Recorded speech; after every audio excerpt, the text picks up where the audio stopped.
જી, મારું નામ દેવરે વૈશાલી, મહિલા ગુના નિવારણ શાખા, ક્રાઇમ બ્રાન્ચ, સુરત। આજે શું કાર્યક્રમ યોજવામાં આવ્યો હતો? આજે અઠવા લાઇન્સ ખાતે વારિયા વિમેન્સ કોલેજ હતી, ત્યાંથી રીના દેસાઈ કરીને મેમ હતા, એમનો કોલ આવેલો હતો કે મારી દીકરીને થોડુંક માર્ગદર્શન આપો અને તમારી પૂરી ટીમને લઈને અહીં આવો।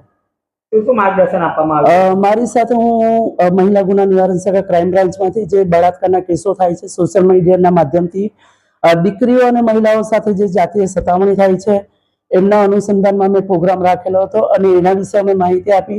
મારી સાથે કોર્ટમાંથી ડિસ્ટ્રિક્ટ કોર્ટમાંથી શ્રદ્ધાબેન શાહ જે પીએલવી છે એમણે એમના ફ્રી લીગલ એડવાઇસ કે જે ફ્રીમાં વકીલ ક્યાંથી મળી શકે છે એમની માહિતી આપી।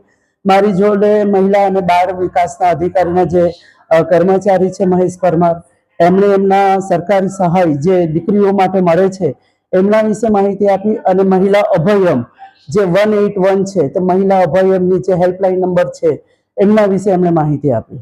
કેટલા વિદ્યાર્થીઓને માહિતગાર કર્યા? આશરે 200 થી 250 જેટલી દીકરીઓ હતી અને પૂરો સ્ટાફ હતો અને દીકરીઓને જે અમે જે અવેરનેસ કર્યો એના માટે એવું એટલી ધ્યાનથી સાંભળતા હતા અને એવું લાગ્યું છે કે ખરેખર આ દીકરીઓ અમે જે અમારી પૂરી ટીમ જે દીકરીઓને યોગ્ય માર્ગદર્શન આપ્યું છે એ લોકો ભવિષ્યમાં એનો સદુપયોગ કરશે અને સાથે સાથે બીજી દીકરીઓ સાથે કદાચ અન્યાય થાય તો એ લોકો અવાજ ઉઠાવશે એવું અમને લાગી રહ્યું છે।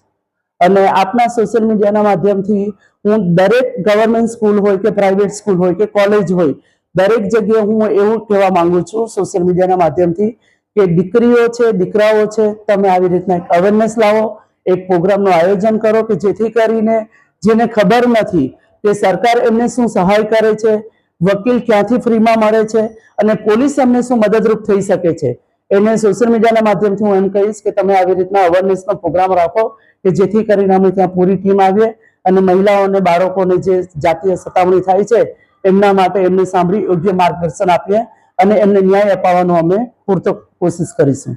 ધન્યવાદ।